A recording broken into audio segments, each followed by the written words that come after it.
Ubuntu, the South African secret to a fulfilling life.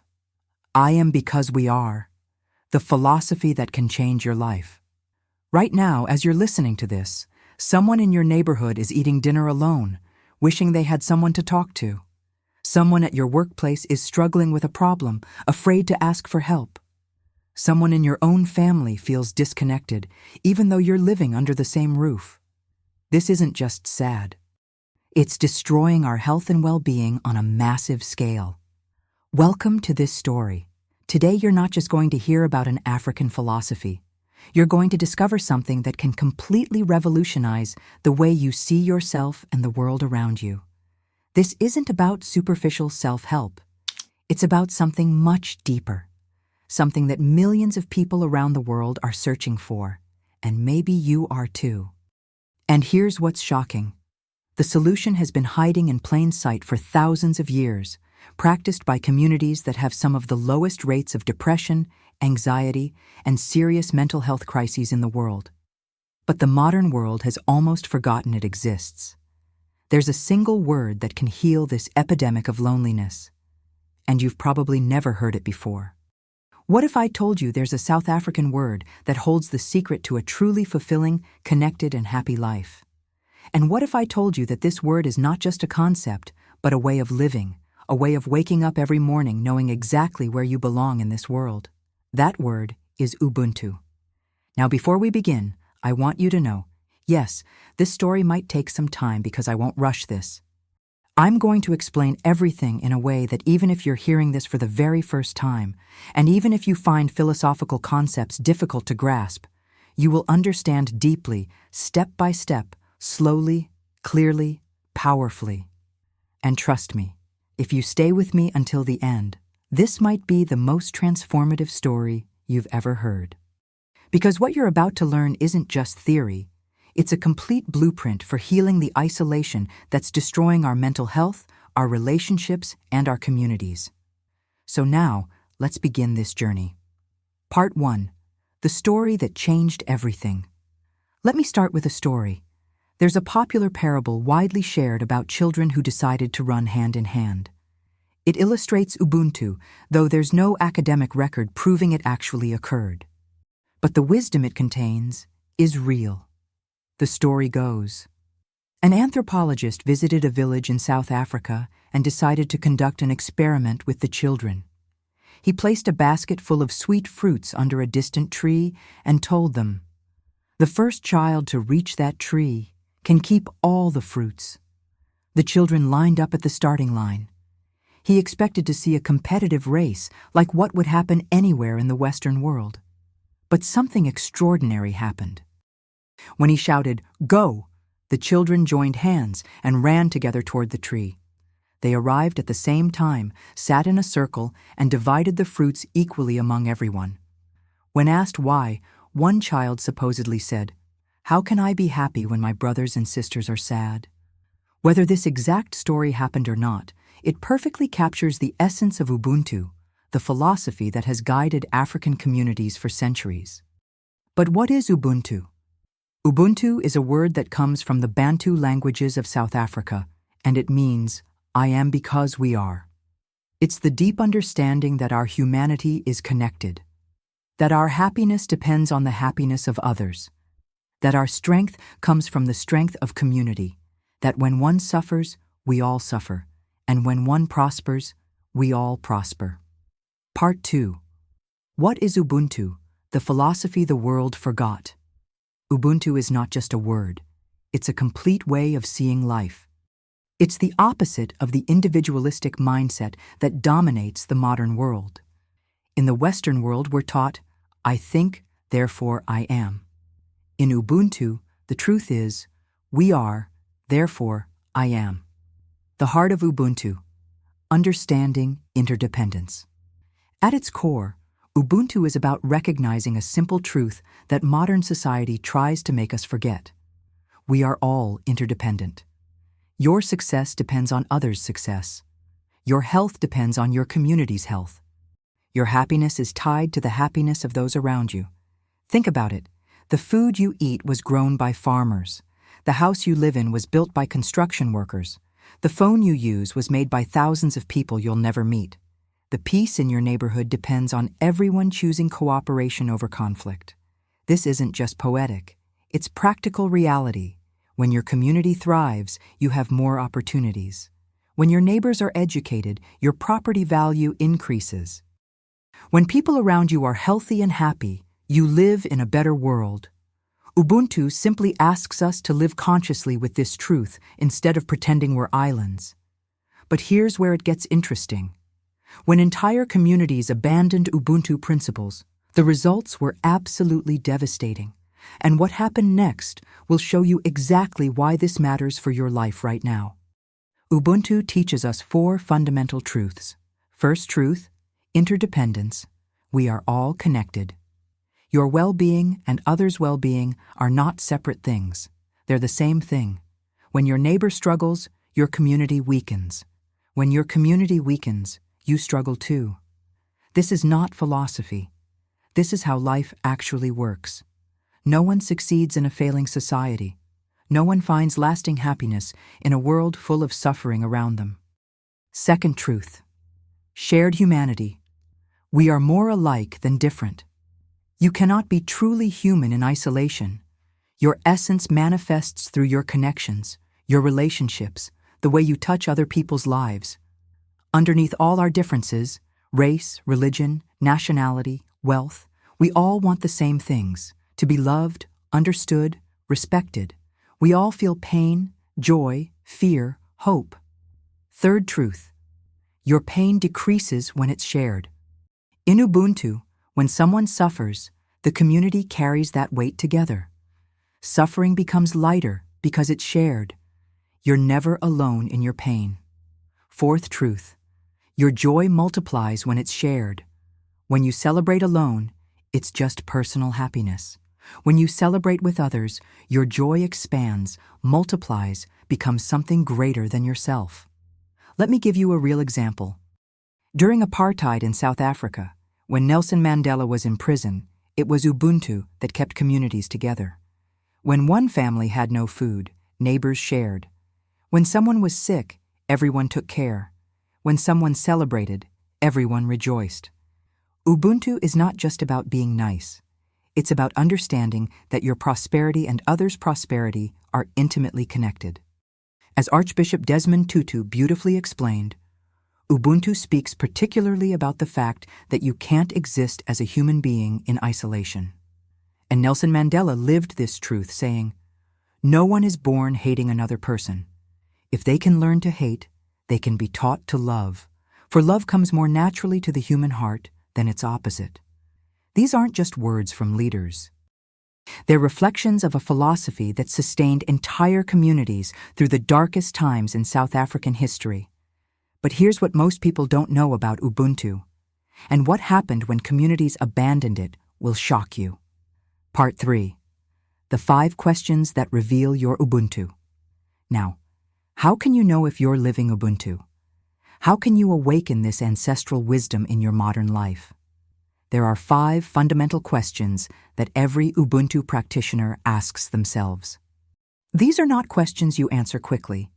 These are questions you sit with, reflect on, write about, think through, and slowly your true Ubuntu self begins to emerge. But first, let me show you what happens when we ignore these questions. The cost of forgetting Ubuntu. A real story. In 2019, I met David, a 45-year-old executive from Atlanta. Successful, wealthy, seemingly living the American dream. But David was dying inside. He hadn't spoken to his neighbors in 3 years. His marriage was falling apart. His teenage son barely acknowledged his existence. He worked 70-hour weeks, ate dinner alone most nights, and despite having everything society told him he should want, he felt completely empty. "I achieved everything I was supposed to achieve," he told me with tears in his eyes. "But I feel like I'm living in a prison made of my own success." David had fallen into what I call the Ubuntu void, the hollow space that exists when we disconnect from our fundamental human need for meaningful connection. And you know what? He's not alone. Millions of people in developed countries are living this same nightmare right now. The question is, are you one of them? This is exactly why the 5 Ubuntu questions are not luxury, they're survival. Let me show you how to use them. Question 1. How can I contribute to others' well-being today? This is the most important question. Every day, upon waking, an Ubuntu practitioner asks, what can I give today? Not what can I receive, but what can I offer? It could be a genuine smile to the doorman. It could be listening carefully to a friend going through difficulties. It could be teaching something you know to someone who needs to learn. It could simply be being present. Question 2. Who around me needs care, and how can I offer it? This is about developing what Ubuntu calls Ubuntu eyes, the ability to truly see your neighbors. Ubuntu teaches us to have eyes that see beyond ourselves, eyes that notice when someone is sad, when someone needs help, when someone is feeling alone. In our hyper-connected but deeply disconnected world, we often walk past people who are struggling right next to us. The coworker who's going through a divorce, the neighbor who just lost a job, the friend who's battling depression but puts on a happy face. Ubuntu connection isn't about fixing everyone's problems. It's about genuine presence. It's about saying, I see you, you matter, you're not alone. Sometimes that's all someone needs to keep going. This doesn't mean becoming everyone's therapist. It means being available, being present, extending your hand when you can, and creating space for authentic human connection in a world that's forgotten how to be real with each other. Question 3. How can I transform my pain into wisdom for others? In Ubuntu, suffering is not wasted. Every pain you've experienced can become medicine for someone going through the same pain now. If you've been through a difficult breakup, you can comfort someone who's separating. If you've overcome an illness, you can encourage someone fighting the same disease. Your scar can be the healing for another's wound. Question 4. How can I celebrate others' victories as if they were my own? The modern world teaches us envy, competition, jealousy. Ubuntu teaches us the opposite. When my brother prospers, I prosper too.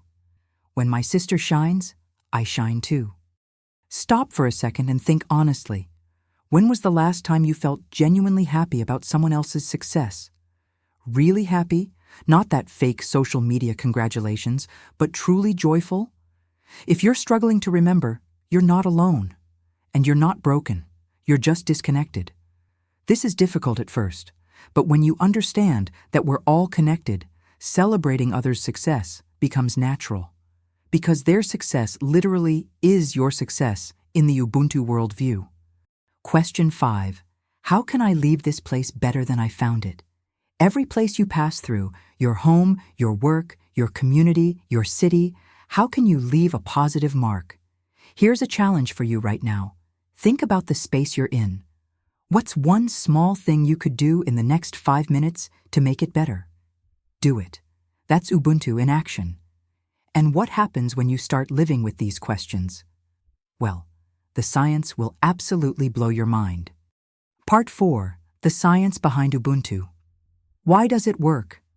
You might be thinking, this is beautiful philosophically, but does it work in practice? Is there scientific evidence? The answer is absolutely yes. Modern neuroscience has discovered something Africans have known for thousands of years. Our brains are literally programmed for connection. Discovery. 1. Mirror neurons. Scientists have discovered that we have special neurons in our brain that mirror others' emotions and actions. When we see someone suffering, our brain feels that suffering. When we see someone happy, our brain experiences that happiness. Ubuntu is not just philosophy, it's neurology. Discovery. 2. The connection hormone. When we help others, our body releases oxytocin, called the bonding hormone. This hormone reduces stress, strengthens the immune system, and makes us feel good. This explains why people who practice Ubuntu feel happier, healthier, and live longer. Discovery. 3. The psychology of reciprocity. Studies show that when you do good to someone, You create a positive cycle. The person who was helped feels grateful and tends to help other people. This kindness spreads like ripples in a lake. One Ubuntu action can touch hundreds of lives. Let me tell you about Mama Sarah, 67 years old, who lives in Soweto. Every day, she prepares extra soup and leaves it at her door for any hungry person who passes by. She's been doing this for 15 years. Mama Sarah told me, "When I give food, it's not just the person's stomach that gets filled. My heart gets filled too. And when my heart is full, my family feels that energy. My neighbors feel it. My community becomes stronger." This is Ubuntu in action. And this is science. Part 5. The 5 Pillars of an Ubuntu Life. Now that you understand what Ubuntu is and why it works, let's talk about how to live Ubuntu every day. There are 5 fundamental pillars. Pillar 1, Hunhu, shared humanity. Hunhu is the recognition that, deep down, we're all the same. We all want to be loved, understood, respected. We all feel pain, joy, fear, hope. When you encounter a homeless person, Ubuntu says, "That could be me." When you see someone successful, Ubuntu says, "That person is my brother or sister in success." Pillar 2, Ukafila, living with collective purpose. Ukafila means that your individual purpose is connected to the collective purpose. You don't live just for yourself, but to contribute to something greater. This doesn't mean abandoning your personal dreams. It means finding ways for your dreams to benefit others too. Pillar 3, Ukulonifa, deep respect. This is respect not just for people, but for life in all its forms. Respect for elders, for children, for nature, for traditions, for differences. Pillar 4, Ukwabelana, genuine sharing. It's not just sharing material things, but sharing time, attention, wisdom, joy, even vulnerability. Pillar 5, Ubunyangamuntu, human wholeness.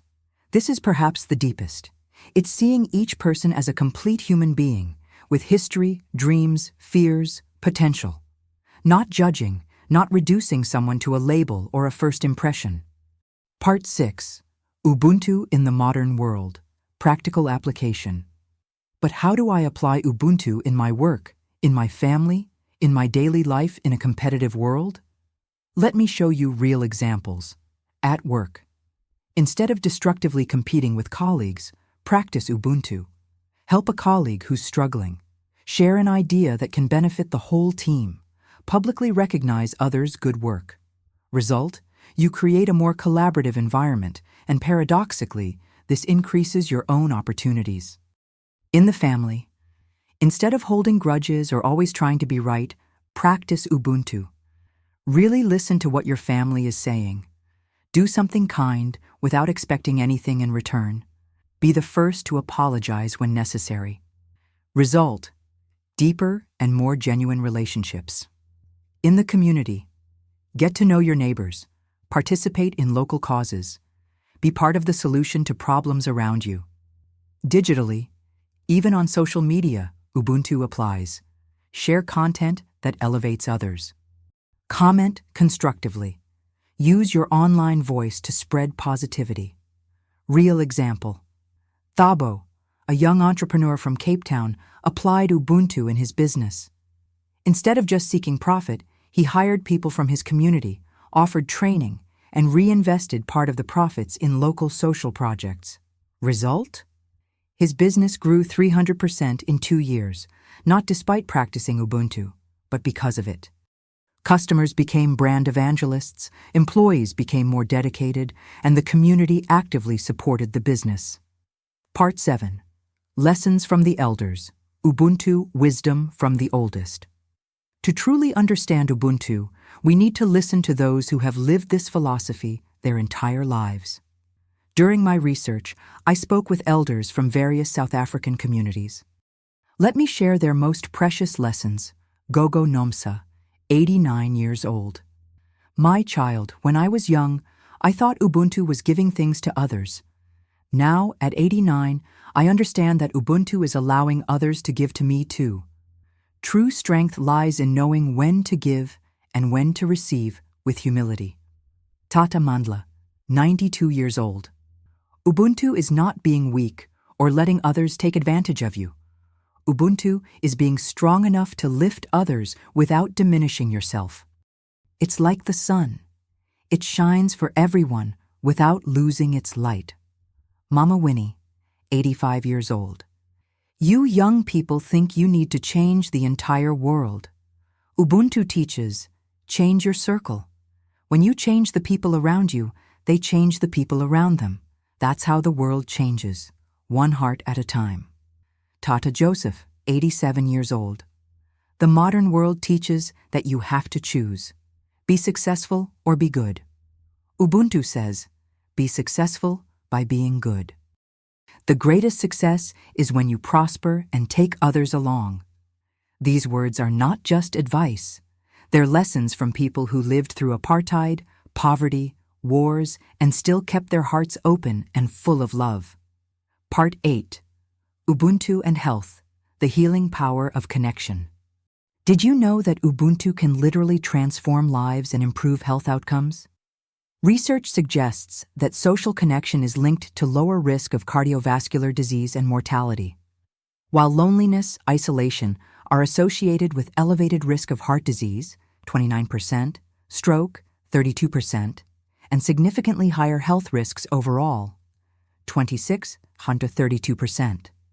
According to studies, people who live in communities with strong Ubuntu practices show 40% fewer heart diseases, 35% less depression and anxiety, 50% greater longevity, stronger immune systems, faster recovery from illnesses.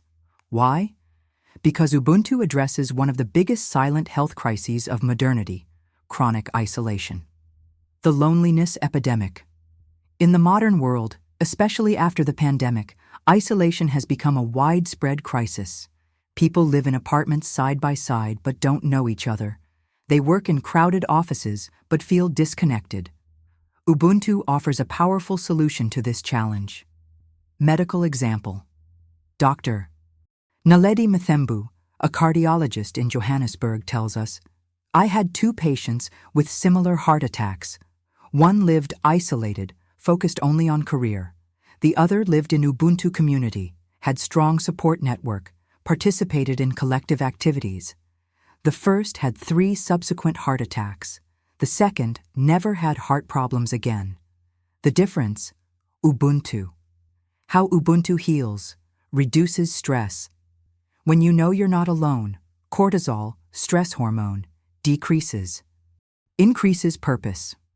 Having a role in the community gives meaning to life, which strengthens the immune system. Improves habits. In Ubuntu communities, people positively influence each other, eat better, exercise together, take care of one another. Creates emotional safety net. When problems arise, there's immediate support. Ubuntu is not just philosophy, it's preventive wellness practice. And when I show you the real data on what happens to societies that embrace Ubuntu versus those that don't, you're going to understand why this isn't just about feeling good.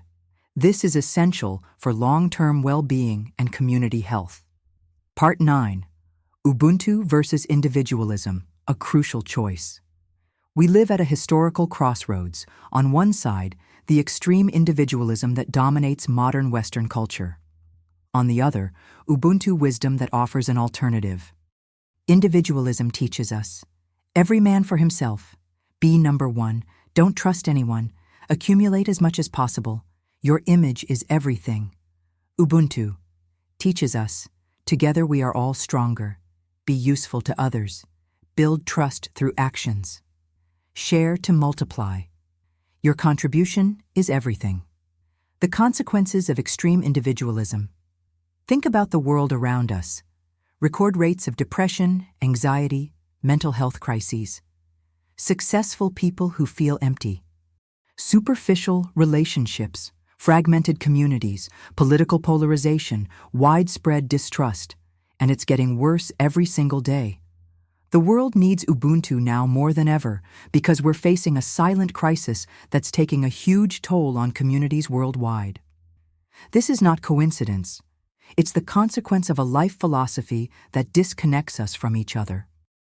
And if we don't change course soon, we're heading toward a society where everyone is successful on paper but struggling with meaningful connection. The results of Ubuntu. But here's the hope. In communities that still practice Ubuntu, we see the complete opposite: greater social cohesion, lower crime rates, better mental health, deeper relationships, stronger local economy, greater resilience in crises. But you might be thinking, how can I practice Ubuntu in an individualistic world without being harmed? Won't people take advantage of me? I get it. You're scared, and you should be cautious. But here's what I discovered that will change everything you think you know about being good in a bad world.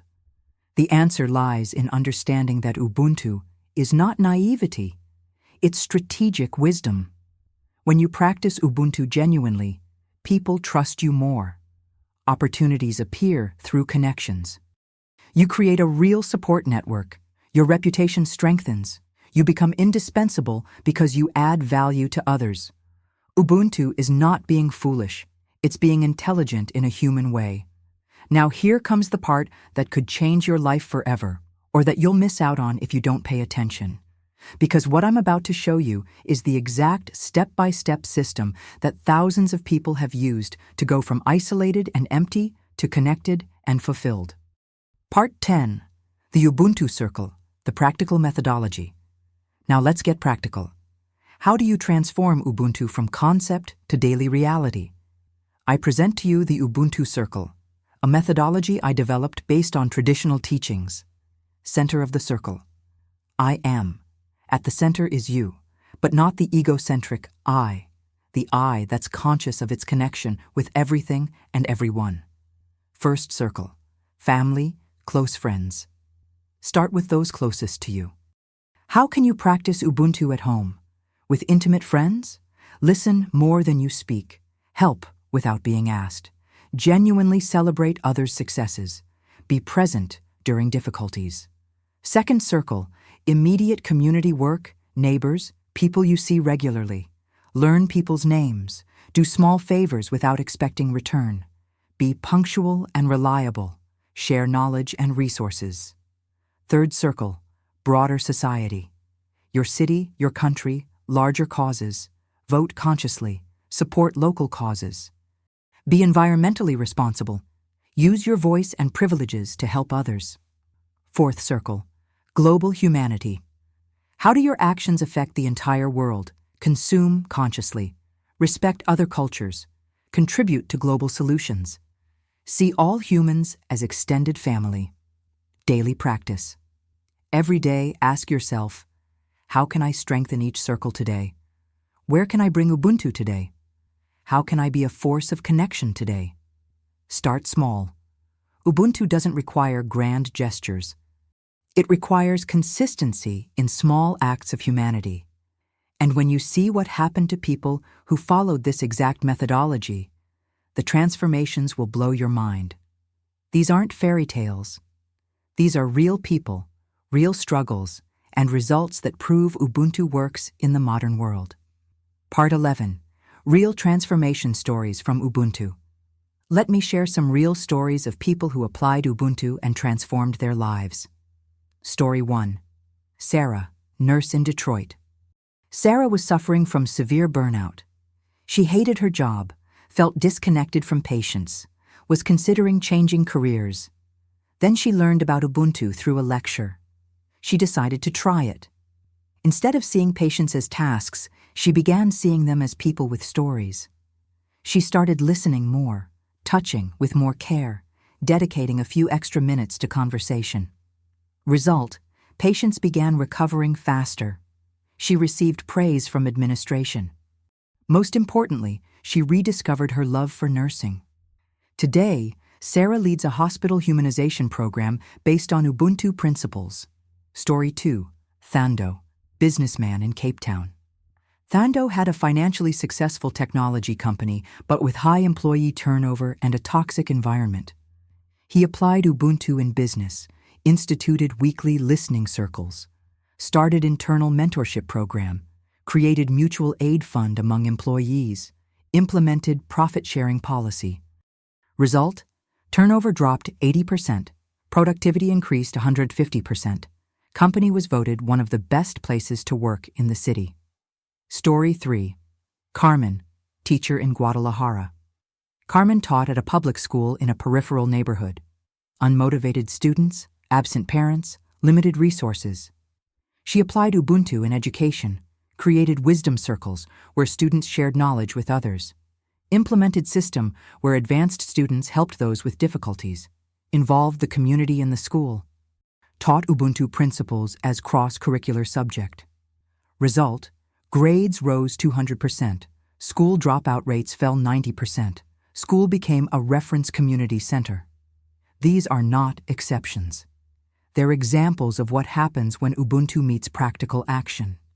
But there's something crucial I haven't told you yet, something that will completely change how you see success, failure, and everything in between. Because when you truly understand what I'm about to reveal, you'll never look at your problems the same way again. Part 12. The Ubuntu Challenge. How to start today. We've reached the end of this journey, but perhaps the beginning of a new way of living. Ubuntu is not just a beautiful philosophy, it's a call to action. The 30-day challenge. For 30 days, practice one Ubuntu action per day. Week 1, personal. Ubuntu. Day 1. Call someone you haven't talked to in a while, just to see how they are. Day 2. Help someone without being asked. Day 3. Listen to someone without trying to solve or advise. Day 4. Share a skill of yours with someone. Day 5. Ask forgiveness for something you did wrong. Day 6. Genuinely celebrate someone else's success. Day 7. Reflect. How did these actions affect you? Week 2. Community. Ubuntu. Participate in something in your community. Get to know your neighbors better. Support a local business. Clean something public that's not your responsibility. Teach something to a child. Help an elderly person. Organize something that benefits several people. Week 3. Professional Ubuntu. Help a colleague with difficulties. Share credit for a success. Mentor someone more junior. Solve a problem that affects the entire team. Publicly recognize someone's work. Create something that benefits the whole organization. Be a bridge between people in conflict. Week 4.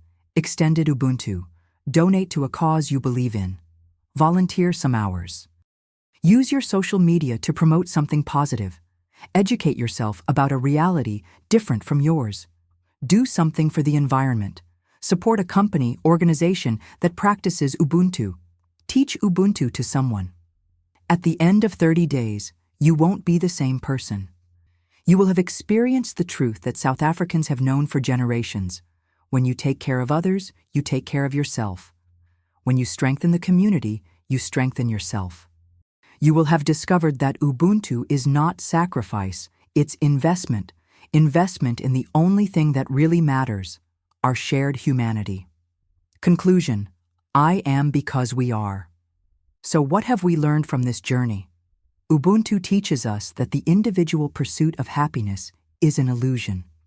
True happiness comes from understanding that we're all connected. Ubuntu shows us that strength is not dominating others, but elevating them alongside us. Ubuntu reveals that success is not having more than others, but creating abundance that everyone can share. Ubuntu reminds us that our humanity is not an individual fact, but a collective construction. You are not here by accident. Perhaps your soul was ready to hear these words. Perhaps your heart was waiting for permission to open again to humanity. But here's the harsh truth. Knowing about Ubuntu changes nothing. Only living Ubuntu changes everything. So I'm going to ask you directly, what are you going to do with what you've learned today? Are you going to finish listening to this, feel inspired for 10 minutes, and then go back to living the same disconnected life? Or are you going to be one of the few who actually takes action? The world is struggling with widespread loneliness, division, and disconnection. It needs Ubuntu champions now more than ever. It needs people brave enough to choose connection over protection. It needs people willing to be the first to smile, the first to help, the first to forgive. The question is, are you one of those people? So here it is. You have permission to care. You have permission to be vulnerable. You have permission to trust. You have permission to build bridges instead of walls. Ubuntu is already within you. It always has been. It's part of your deepest human essence. But Ubuntu unused is like having a superpower you never activate. What's the point? The 3 pillars that change everything. When you truly embrace interdependence, you stop seeing others as competition and start seeing them as collaborators in the human experience. When you recognize shared humanity, you stop judging and start understanding. You realize that the homeless person, the CEO, the immigrant, the elderly neighbor, we all want dignity, love, and purpose. When you practice genuine connection with others, you discover that helping others isn't sacrifice. It's the most selfish thing you can do because it fills your own heart in ways nothing else can. These aren't 3 separate ideas. They're 3 faces of the same truth. We belong to each other. When people in Ubuntu communities are asked, "What's the secret to a fulfilling life?" they don't say, "Be rich, be famous, be perfect." They say, "Remember who you are. You are because we are." Take care of your people. Be useful. Keep your heart open. And never forget that your humanity is a gift that can only be opened in community. This is Ubuntu. And this is what I hope this story has awakened in you. You are not alone. You never were. Ubuntu connects us all. And here's something that will give you chills. Every time someone hears this story and chooses to live Ubuntu, they create ripples that touch dozens of other lives. Those people touch dozens more. Right now, as you're listening to this, you're part of a growing movement of people who refuse to accept isolation as normal. You are not just learning about Ubuntu. You are becoming part of Ubuntu. I am because we are. We are because you are. If this story touched your heart, even a little, don't just feel inspired. Take action. Share this story with someone you love. If you're listening on a podcast platform, leave a review sharing exactly how you're going to practice Ubuntu this week. Be specific. Make it real.